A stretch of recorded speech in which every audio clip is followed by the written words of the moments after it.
Ever wish you could like tap into some ancient wisdom, Yeah. to kind of figure out how to deal with the modern world? Oh, yeah.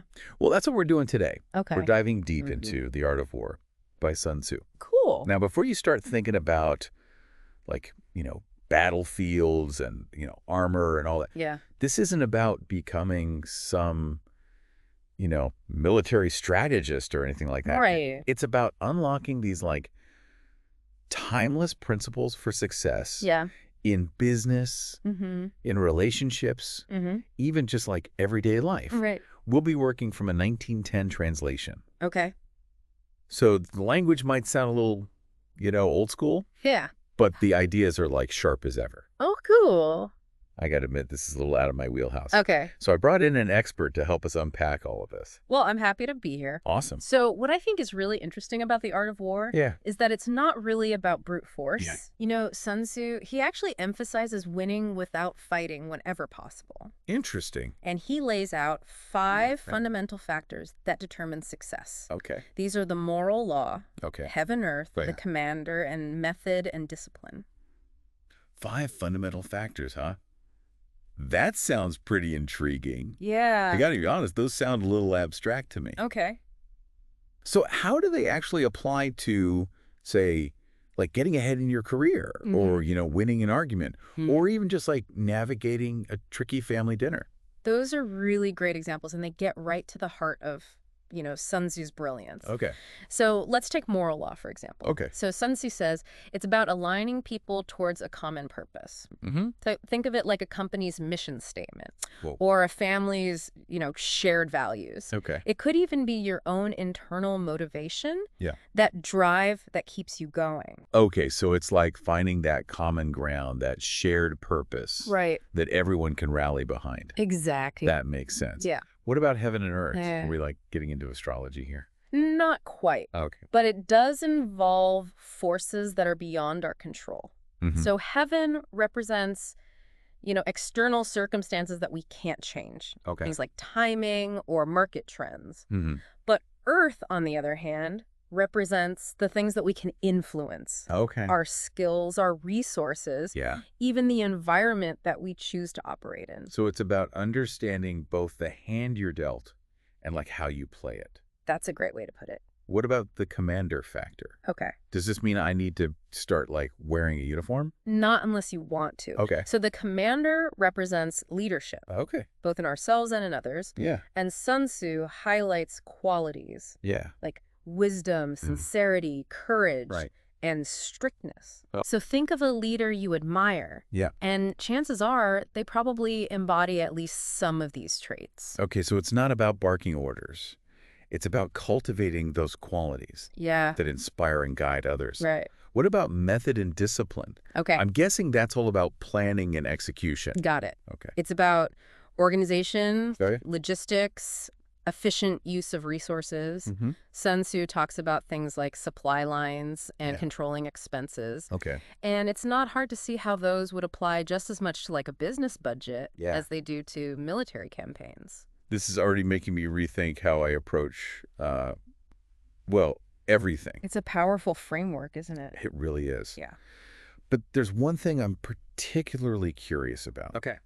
Sun Tzu, he mentions 7 considerations to forecast victory or defeat. And he even says that he can predict the outcome Yeah. based on these considerations. He was a pretty confident guy. Yeah? Yeah. So as a listener, I want you to think about a situation you're facing right now. Yeah. Maybe it's at work, Mm-hmm. in a personal relationship, Yeah. or even just a decision you're wrestling with. Right.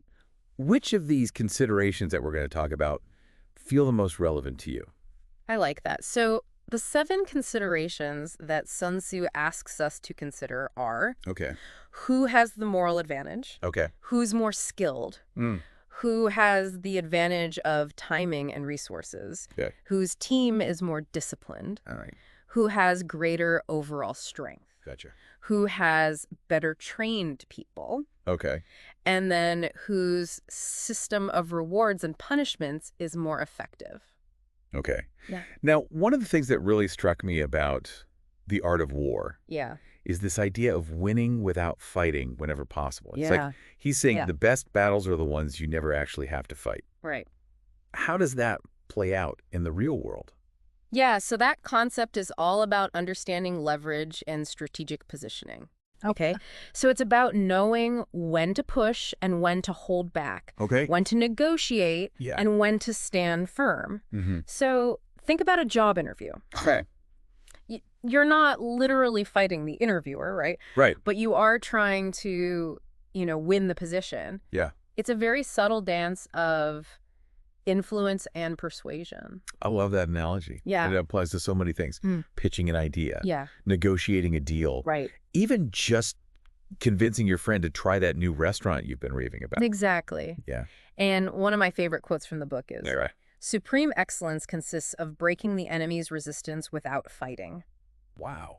So the key is to find a way to, break that resistance in a way that benefits everyone involved. Breaking resistance without fighting. Now, that's a concept I can get behind. Yeah, it's a good one. But how do you actually do that? Yeah. Give us some real-world examples. Okay. How could someone apply this in a job interview, a creative pitch, Mm-hmm. or even something is like every day as getting their kids to eat their vegetables? Okay, let's take that job interview example. Okay. So imagine you're trying to break the resistance Yeah. of a skeptical hiring manager. Right. So instead of directly challenging their doubts, Okay. you could use a storytelling technique Okay. that Sun Tzu himself might have employed, So? which is painting a vivid picture Mhm. of how your skills will directly benefit the company Yeah. and help them achieve their goals. Okay. You're essentially, outmaneuvering their skepticism Right. by appealing to their desire for results. Yeah. Now, in a creative pitch, Okay. breaking resistance might involve anticipating potential objections Okay.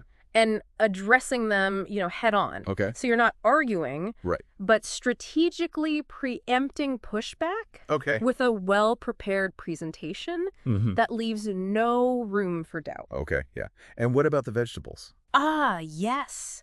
The vegetables. Yeah. So even getting your kids to eat their veggies can be a strategic battle. For sure. So instead of, forcing broccoli on them, maybe you involve them in cooking a meal Yeah. that incorporates vegetables in a fun and appealing way. Right. So you're not fighting their preferences. You're Yeah. just kind of cleverly redirecting them Yeah. towards a healthier choice. Okay. I am loving these examples. Yeah. It's like the art of war is really about understanding human psychology and using that knowledge to navigate any situation. That's a great insight. Yeah. Sun Tzu, he was a master of Right. human motivation and behavior. Right. And his insights are just as valuable today Yeah. as they were, centuries ago. Absolutely. Sun Tzu, he was really ahead of his time in understanding people. Yeah. Another thing that kind of struck me was his quote, "All warfare is based on deception." That sounds a little intense, I have to admit. It does have a bit of an edge to it, doesn't it? Yeah. But knowing Sun Tzu, I bet there's like a deeper layer here. Absolutely. Yeah. So Sun Tzu, he's not advocating dishonesty. Okay. What he's really talking about is perception management, Okay. like shaping how other people see you Yeah. and your intentions. Mm-hmm. So think of it like a magician Yeah. using misdirection. Okay. It's not about lying. Right. It's about skillful presentation. So it's less about like outright deception Yeah. and more about like strategic positioning Right. and playing your cards close to the vest. Exactly. Okay. Take marketing, for example. Yeah. You highlight a product's strengths Okay. to make it more appealing to the consumer. Yeah. That's not lying, Right. but it is a form of deception Yeah, in the right. sense that you're presenting information Yeah. in a way that influences the consumer's perception. That makes a lot of sense. Yeah. It's like the age-old saying, dress for the job you want, not the job you have. Right? You're projecting an image. Exactly. And perception becomes reality. Precisely. Yeah. Even humor can be a form of deception in Sun Tzu's sense. Really? Yeah, like a well-placed joke Okay. can disarm someone, Yeah. make them more receptive to your message. Okay. It's all about tactical maneuvering. Wow. I never thought about it that way. Yeah, Like a whole new level of strategy. right. Yeah. Speaking of strategy, Uh-huh. Sun Tzu, he's a big proponent of indirect tactics. Okay. He compares a skillful general to water, Okay. always adapting to the terrain to Mhm. find the path of least resistance. Right. He even says military tactics are like unto water. Okay. For water in its natural course runs away from high places Mhm. and hastens downwards. Oh, okay. So in war, the way is to avoid what is strong Right. and to strike at what is weak. Be like water. Exactly. Adaptable, fluid, finding a way around obstacles instead of always like confronting them head on. Yeah. Yeah. How does that translate into, say, like a career change Right. or launching a new business? It's all about understanding the lay of the land Okay. and finding creative solutions. Yeah. So if you're facing a tough job market, Okay. maybe the, quote, water approach Okay. is to specialize in a niche skill Okay. that's in high demand. Yeah. Or if you're struggling to launch a product, Okay. perhaps like partnering with an established company Yeah. is the path of least resistance. Those are such great examples. Yeah. It's not about like brute force. Right. It's about being resourceful and adaptable. Exactly. Just like water finds its way through cracks and crevices. Yeah. So as our listener, what obstacles are you facing right now? That's a good question. How can you be like water and like navigate around them, Yeah. over them, maybe even through them? Take a moment and like think about that. That's a powerful question. Yeah. And it leads us to another fascinating aspect of the art of war, Okay. the emphasis on the human element. Okay. When I first started reading it, Yeah. I was a little surprised by how much Sun Tzu focuses on managing people, Yeah. building morale, even showing compassion. You know, I had the same thought. Yeah. You don't necessarily associate military strategy with like empathy and compassion. Right. Yeah. But Sun Tzu understood that an army is only as strong as its soldiers. Treating them well, understanding their motivations is essential for success. Okay. He even says, regard your soldiers as your children, and they will follow you into the deepest valleys. Look upon them as your own beloved sons, and they will stand by you even unto death. That's incredible. Yeah. It sounds more like something you'd find in like a leadership book than like a military treatise. Right. It really speaks to like the timeless nature of these principles. Exactly. Leadership isn't just about giving orders. Yeah. It's about inspiring loyalty, building trust, and understanding what makes people tick. Okay. These are essential skills, whether you're managing a team at work, leading a community group, or even just navigating family dynamics. It reminds me of something we were talking about earlier, the commander factor. Right. It's about cultivating those leadership qualities within yourself and recognizing them in others. Absolutely. Yeah. And, you know, it's not just about being nice. Okay. Sun Tzu also emphasizes discipline and holding people accountable. There's a balance, a very delicate dance between building strong relationships and setting clear expectations. There's a quote that comes to mind here. Okay. And I'm going to try to get it right from memory. Okay. Sun Tzu says, if soldiers are punished before they have grown attached to you, they will not prove submissive. Okay. And unless submissive, they will be practically useless. If, when the soldiers have become attached to you, punishments are not enforced, they will still be useless. You got it. Did I get that right? You did. That's a really powerful passage. It is. It highlights the importance of building relationships that are based on both respect and clear expectations. Right. You can't have a high-performing team without trust and accountability. Speaking of trust and accountability, Okay. Sun Tzu also delves into the world of espionage. Right. He dedicates a whole chapter to the 5 types of spies. Yes. Local, inward converted, doomed, and surviving. It sounds like something out of like a spy thriller. It does, doesn't it? But when you strip away the, cloak and dagger imagery, what spying really is strategic information gathering. And it's not just about enemies in the traditional sense. Okay. It's about understanding your market, your audience, your competition, anyone or anything that could impact your goals. I love that perspective. Yeah. We all engage in spying to some extent, I think. Right. Think about like how you prepare for a job interview. Okay. You research the company, the industry, even the interviewer, if possible. That's a form of inward spying. Exactly. Right. Using like publicly available information to your advantage. I bet our listener has done some spying without even realizing it. I'm sure they have. Yeah. It might be networking, doing market research, even just people watching. You know, we're all constantly gathering information to try to make better decisions. Sun Tzu was really onto something here. Yeah. It's like he's saying, be informed, be aware, and use the information you gather to make strategic decisions. It's about foreknowledge. Exactly. Right. Yeah. Anticipating what's coming next and positioning yourself accordingly. Yeah. That's powerful stuff. It is. This idea of like foreknowledge, it really resonates with me. Yeah. It kind of ties back to what we were talking about earlier, Right. understanding the, terrain Yeah. and being adaptable like water. The more information you have, Yeah. the better equipped you are Right. to navigate those twists and turns. Absolutely. Knowledge is power. Yeah. But as we've been discussing, it's Right. not just about like having information. Yeah. It's also about knowing how to use it Right. wisely and ethically. Right. Sun Tzu, he wouldn't condone using information to manipulate people Right. or to harm others. Okay. His philosophy is about leveraging knowledge Yeah. to achieve a greater good. That's an important point. Yeah. The art of war, it's not about like winning at all costs. No. It's about using strategy and wisdom Right. to create a better outcome for everyone involved. Precisely. Yeah. Sun Tzu's philosophy. Yeah. Okay. It's deeply rooted in morality and justice. Okay. It's about using strategy and wisdom Yeah. to achieve a just and lasting peace.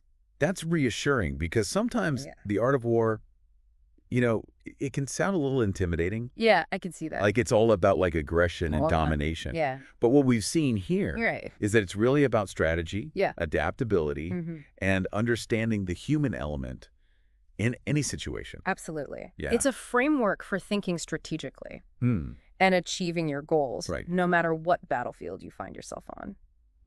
So as we wrap up this deep dive into the art of war, Yeah. what's like the one thing our listeners should remember? What's like that nugget of wisdom that they can carry with them? So Sun Tzu has this brilliant line that I think sums it up perfectly. Right. He says, if you know the enemy and know yourself, you need not fear the result of 100 battles. Ooh, I love that quote. Yeah. It highlights the importance of both knowing yourself and understanding your opponent. Right. But in like a modern context, who or what is the enemy? That is a great question. And that's actually the question I want to leave our listener with. Okay. So who or what represents your enemy in your current situation? Right. Is it a competitor? Yeah. A challenging project? Okay. Maybe even like a personal fear?